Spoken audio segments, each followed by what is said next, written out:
What is up, everyone? And we are back 2 days in a row. That's right, 2 days in a row for another real review. This one's a little bit different, however, because this is for a film that's getting a much smaller release. This film is a very niche film.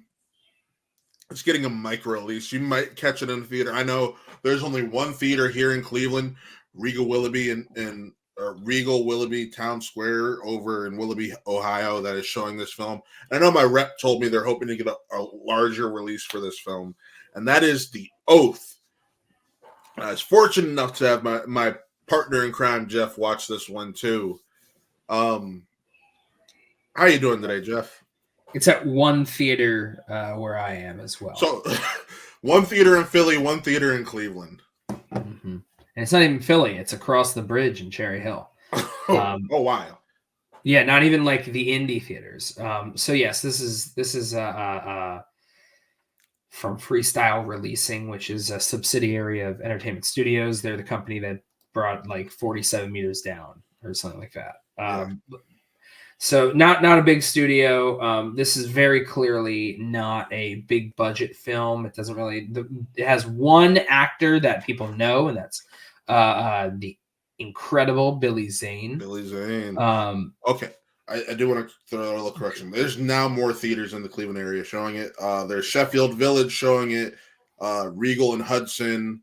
Regal in Medina. It's like you're trying to advertise on behalf of the film. That's I think we need to establish something right here and right now. I need to rip the Band-Aid off. Yeah, it's not good.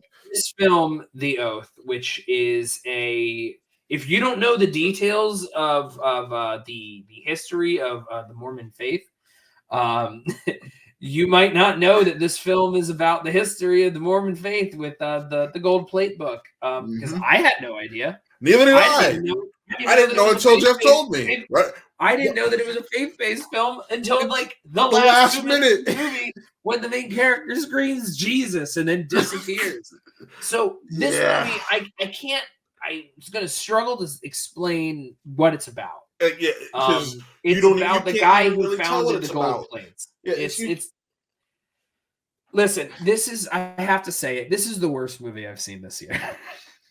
It's not much better. And I feel bad trying to say it that way, but like, it is, and it's not just because it's really poorly written, and it's not because the story has a large number of inconsistencies to it. It's not because the performances are all uniformly bad, which they are. Yeah, they are. And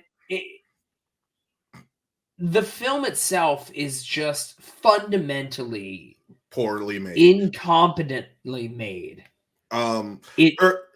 There's plenty, like, for example, there's plenty of dark scenes where I'm just like, did they literally just film this when it was dark out and add no lighting to it whatsoever to where the color grading, everything is washed out. Yes. Nothing is framed very well. There are things where there's a shot between the two main characters.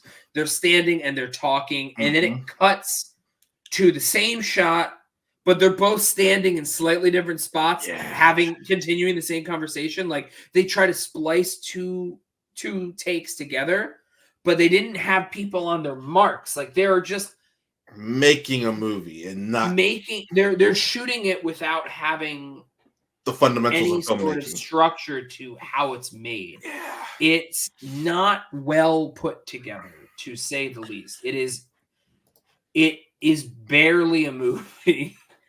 And I don't like bashing a movie, but like no, not to that degree. But it feels like they did. It feels sloppy in a way where it's like it feels cheap. Like because there are plenty of films out there that are low budget, micro budget. They have no budget. Everyone's paid scale, and they film on weekends or something like the original Little Shop of Horrors. Yeah. But like, you can make a low budget film work. If you're not able to figure out how to make a movie work with the budget you have, maybe don't make it, because otherwise you get something like this that feels cheap. It doesn't feel like it is the level it supposedly wants to be. It's just poorly made all around. I get kind of caught up trying to explain how I feel about it because all I just want to say is, well, that's bad and that's bad. That's bad. And keep in mind, we both watched the trailer for this last night, and they were like, the epic tale. I'm like, okay, it's an epic that could be interesting at least, this, that, and the other. And then I'm like, this is pretty damn boring. Like it's incredibly boring, and it's also paced to shit. Yes. And the scene structure doesn't work because there's scenes where like she's running away with the plates, and then suddenly she's just back. Or they wake up next to each other, and suddenly he's outside, and it's not like one of those like there's no flow to the scenes. Like there's clearly things missing. It needs establishing shots, I guess is the best way to put it, to show like, okay, we've moved to a different scene rather than continuing on from the scene prior. Yeah. Just to let you know, okay, maybe a little bit as time's passed. And apparently months a lot of time. Months and they haven't changed. They're wearing the same outfit. They're not dirtied up in that. They look exactly the same. They look like they filmed them in like back-to-back days. Yeah. I mean, for a movie that ends up turning into a love story out of nowhere, and like I get that it's 400 AD and they're living in caves and it's at a time where people didn't really shower or anything like that, but it's like they still had multiple.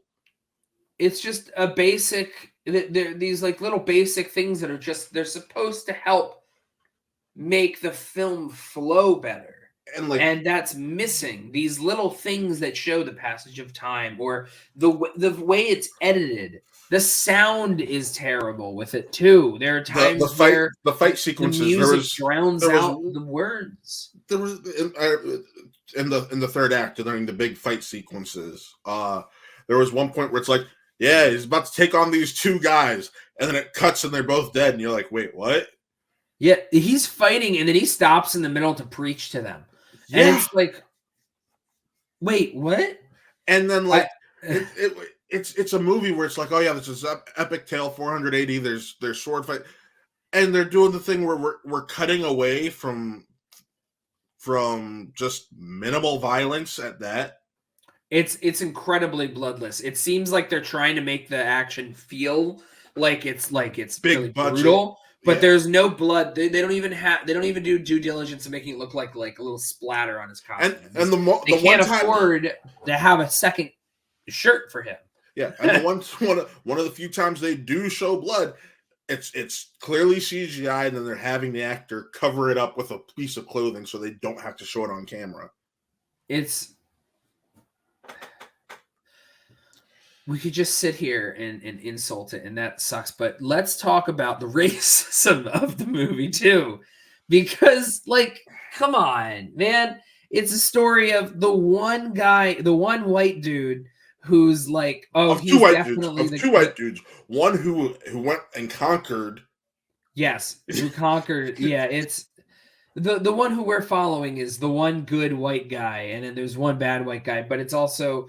And it's about the man who he has his faith, and and this oath, which is his faith, basically. Yes. And how he's going to be able to carry that with him and spread that message of the oath, and how he's able to save a Native American woman by showing that Native Americans are these like bloodlust creatures of like violence, and just like this the gross stereotypes of that sort of thing, and just like, oh yeah, the only way to do that is to accept Christ and marry and be impregnated by a white man. That is the only way to show that you are civilized and cultured now. And she gives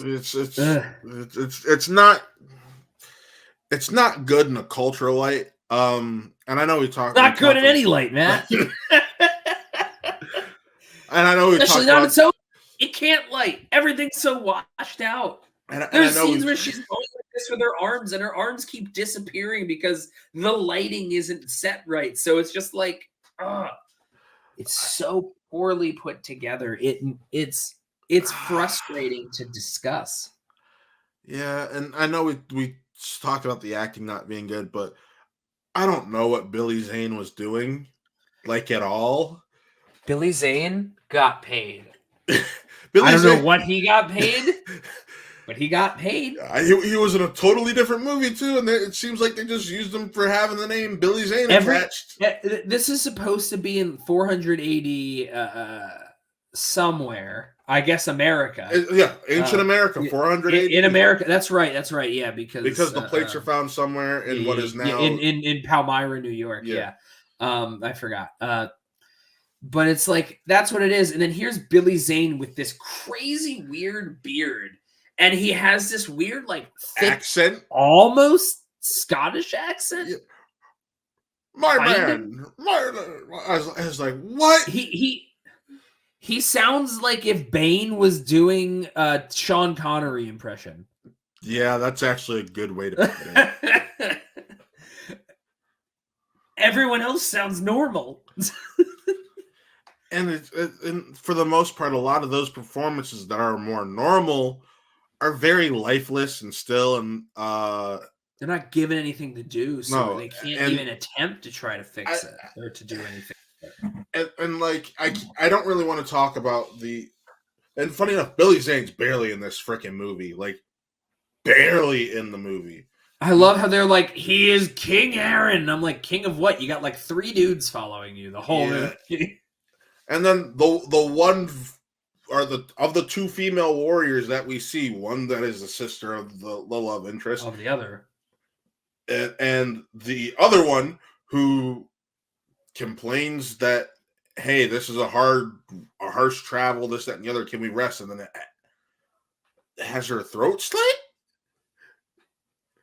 I was like, wait, what? I don't understand. The problem is we can't really do a good job understanding the story because it's told so poorly as well. Yeah. There's to the point where you can't really follow what's going on. Yeah. You get a very vague gist of stuff, but it's not enough. This movie is not enough. The budget wasn't enough. The writing wasn't enough. The filmmaking wasn't enough.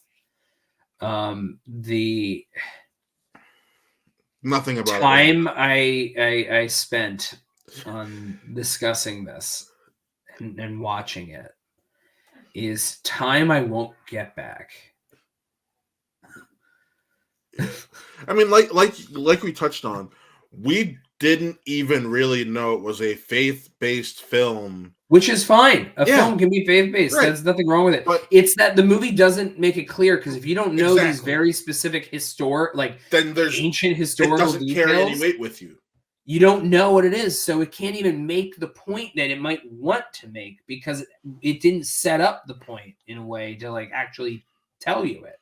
Exactly. So eventually, I had to find out like the actual information of this off of the only published review that I've seen for this movie. Keep in mind, the embargo just dropped last night at 6 p.m. Eastern time. So,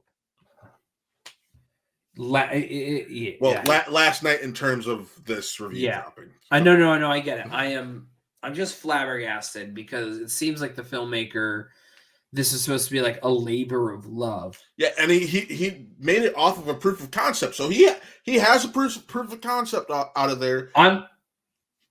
I'm going to say something very mean, and then I want to wrap up. Okay. This was supposedly a labor of love. And I got to say, dude, I don't think you loved it enough. Yeah. And with that, I give this... We both give it a 0.5 star out of 5. The lowest rating that we go, because that aligns with Letterboxd. Yeah. It's not a 0. It's not a 0 because honestly, a 0 would kind of be perfect. A 0 is The Room. A 0 is Cats. A 0 is Birdemic, Gotti, The Fanatic. Movies that are so awful but are so fun to talk about and to watch with this people. Isn't fun to talk about or watch. This just sucks. This is a drag. This is the kind of movie that deserves a high placement within the classic book from Roger Ebert. Your movie sucks. So, like, it's the Book of Henry. No, I love the Book of Henry. That movie. That's there. That's a 0. All right, that's a 0. Got it. That's I right. own the Book of Henry. Oh, Jesus. But no, and Gotti and the Fanatic. And here's the thing.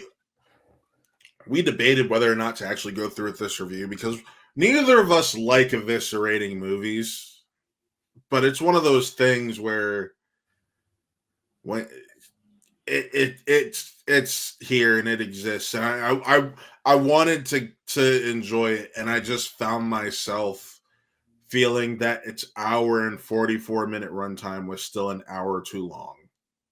Yeah. So at least 7 minutes of that was credits. No, I mean it was 5 minutes. I made sure to look at so yeah, it was. It stopped at like the 1 minute, 1 hour 139, 138, 139. So that's and it was 147. Come on, no, it was 144. Oh, 140. Oh, that's nothing. But I could do 144 in 130. But yeah, it was a rough go, and maybe we're just not the audience for it. I know I'm not someone who's I don't believe in that. I just want to throw that out there. I don't believe in the idea of not being the audience for something. Right. I think that you can make something with a certain kind of demographic in mind, but when a movie is out there, when a piece of art is out in the world, it is for anyone to consume and anyone to give their honest feedback to.